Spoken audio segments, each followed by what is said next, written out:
Hey guys, just a quick video on lights for a planted tank. Just my 2 cents. This Fluval Studio 600, it's actually got a really nice mirror reflector, and it's kind of you notice how deep it is. You know, the T5 lights are really thin, so it does a really good job of reflecting the light and focusing it, if you kind of look. But it does a really good job of getting a lot of light out of these two bulbs. And the other thing I really like about this setup, just so you know, I would show you the mirror reflection on this, but it's locked down, and then I've got to get an Allen wrench. But what's really nice is this. These Fluval Studio tanks, they have this rail, and I can actually take this light and just slide it. So what's really neat is, you know, if I want to move this light to the front, I can do so, and you know, focus on lights for my foreground plants, or if I want to move it to the back, you know, I just take it with one hand and slide it, and you can really see how it kind of changes the look of the tank. And then there you can see it sliding on the rail here, and I'll just show you really quick. And I tend to try to have it in the middle. Otherwise what happens is that glossa right there grows up and gets singed a little bit by the heat from the T5HOs. The bulbs on these, just so you know, and this came standard, but I'm doing the Life Glow and the Power Glow. And there's one of each in there. You can kind of see the purple and the clear and the reflection of the water. It's easier to see it right there. It's not rippling. But anyway, kind of the same in this tank. You'll notice this tank's not as wide as my 120, and it's not as deep. The depth is going to have a lot to do with your lighting. This tank is 2 feet deep. I had a lot of problems when I first set this tank up.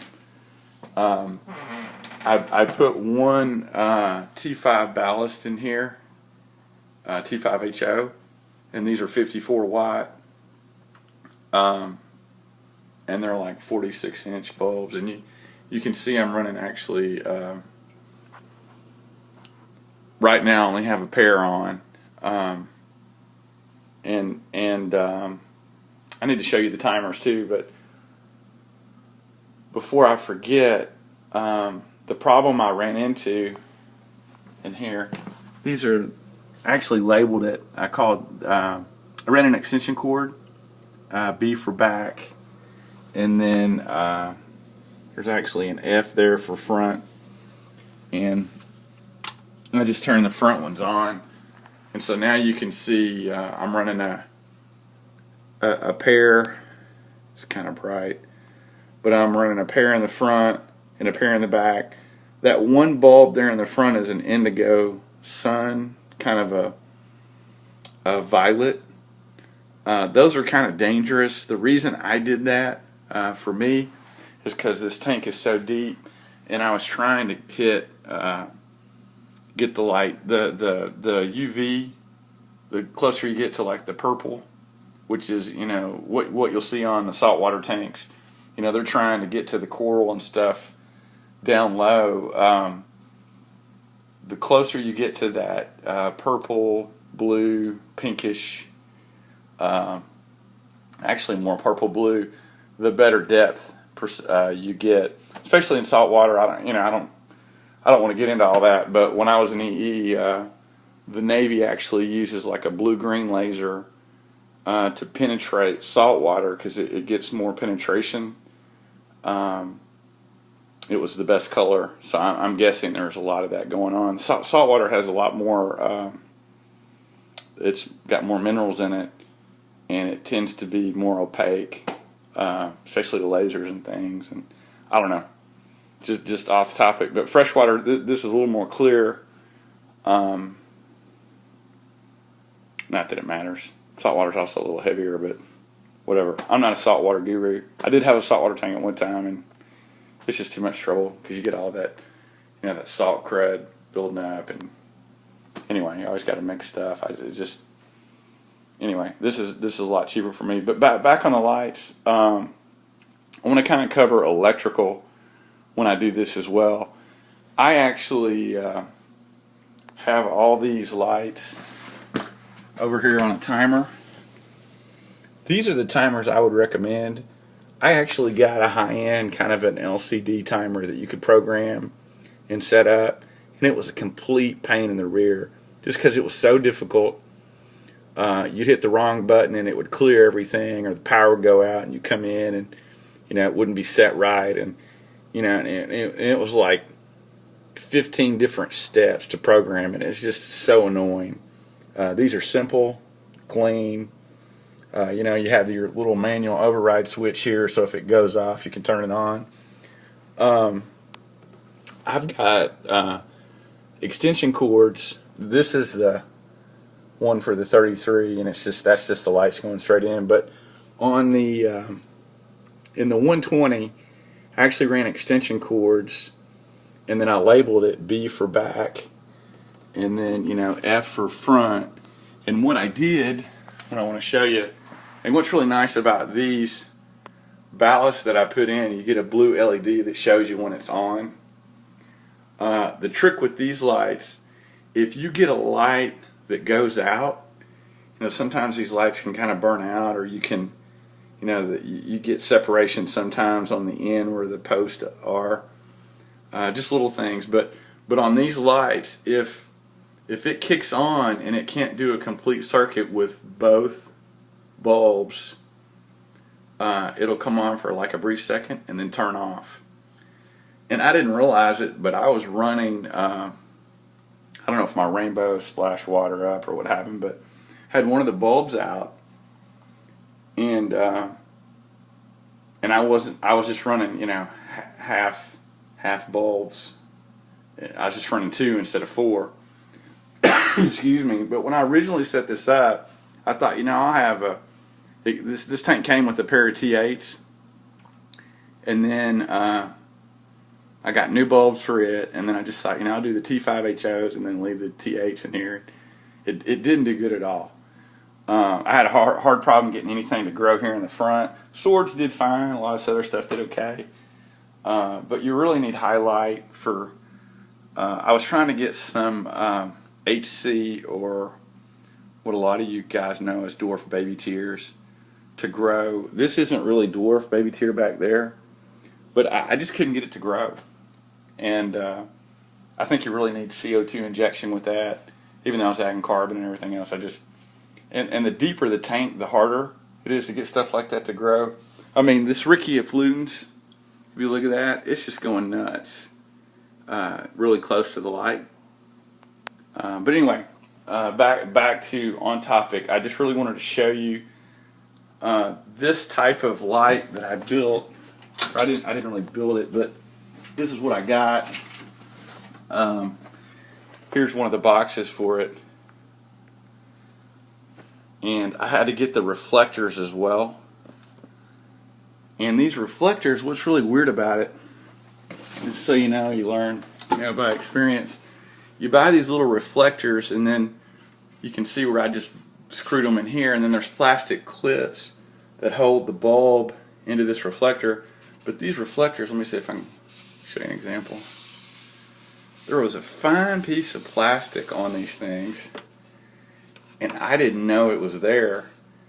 And these things kind of got where they were flaking off or shedding, almost kind of like snake skin. And I was like, where is this coming from? And it was just because I forgot to take this fine film on.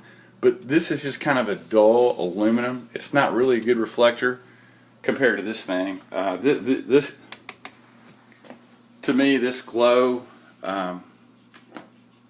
light right here, it's just super nice. It's much better because the transformer for step, that and the ballast and everything is built into this piece right here, and you just have the lights, and then it just goes right there to a nice 3-ground plug. But I just can't say enough about these lights. The only thing I don't like about this, if you're Hagen or you're the manufacturer of this light, I would show you the only thing I don't like about it. Not an impact for me, but this is the dumbest thing I've ever seen. See if I can show you. Well, having a hard problem pulling this up with one hand. Sorry. Well, the thing I was going to show you, see if I can get it up. There is a plastic clip right here, and this is actually used. Some of the Fluval, like the what is it, the Agasaki, the ones that there's some of the nice Fluval tanks where this light actually hangs. Let me get my Leatherman out. I've got some pliers here. But the problem I have with that light strip, and it's something to be aware of, and it's one of the dumbest things I've ever seen, just my opinion. But these lights, you'll see these on some high-end tanks where they have kind of like a a big crossbar where it just kind of comes up on the side, and then you have the little metal rods and the lights free hanging. And see if I can get this now.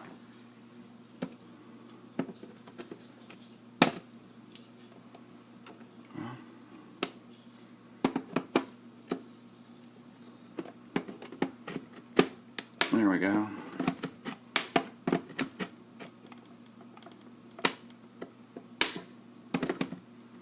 But the thing I'm trying to show you, I don't ever use it. See if I can get the camera on it. See that right there? Sorry, I'm not doing a good job of showing you. But that is plastic. They have these little plastic clips. And you pull this out and it kind of swings up, it pops up, or they go into this little recessed tray. But they're completely plastic. And that's the dumbest thing ever. I mean, you've got like, $200-300 light or however much you spend on that. Those aren't cheap. And it's well made. But it's hanging from steel cables by plastic clips. And if you break one of those clips, the whole light's useless. So I don't know whose decision that was. But I just think it's the dumbest thing ever. But anyway.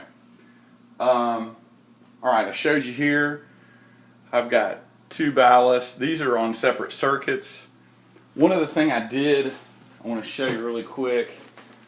I actually, on the back of my canopy, well, I'm going to have to turn this some. But I actually got, those are just coat hangers that were just nice enamel with hooks. And I got these fans at Target for like $4 in August, for kids going back to the college dorm. And what I did is I just hooked these up. If I want to turn this on, I can turn it on right now. And so this is actually when it's really hot. I'm going to turn it off now, but what I've done is I've got these fans so that I can turn them on, and they're on the same extension cord and circuit as a pair of lights that go with it. So I think this is that's on the front pair. This is on the back pair. And so I set these lights up so that the back pair would just kind of run for 10 hours, and then this front pair would run for 6, and it would come on like midday sun, and then go off at 3. Currently, I think I have them both on. Since I went to daylight savings time, I think I have them both on about an 8-hour window. Obviously, that's not the case because I had to turn the front pair on right now. They went off a little early, but the nice advantage with having 4 of these T5HOs and having 2 timers is I can just play and dial in a little bit. So if I do get allergy or I get issues, I can start cutting my light back on just one pair, or maybe rotate the pair so I get to enjoy the tank longer throughout the day without having so much light. But for a planted tank, sorry, this is taking way got to wrap this up. But for a planted tank, the other thing to remember about lights is it's just as important to have darkness as it is daylight. Plants are breathing, eating, and exchanging gases, different types of gases, in the light cycle as well as the dark cycle. And it's good to just put them on a timer and have it balanced. And also pay attention to, I've got windows here, so that has an impact as well for a planting tank when you have sunlight coming in. You'll get algae issues if you're not paying attention. But anyway, excuse me, that's kind of it. And I ran extension cords. Like on this back pair of lights, I think I'm not running, there's an idea for how that's set, but I'm only running, what was that about? I think 10, maybe 12 hours, and then maybe 6 or 7 hours, 6 maybe on the front pair, and then I'm only running about 8 to 5 p.m. On the 33-gallon shrimp tank. But anyway, that's kind of it on lights. Appreciate you guys watching. Feel free to ask me any questions, and that's really it. Now I got to do something on heaters, but you guys be good. Happy Thursday. See ya.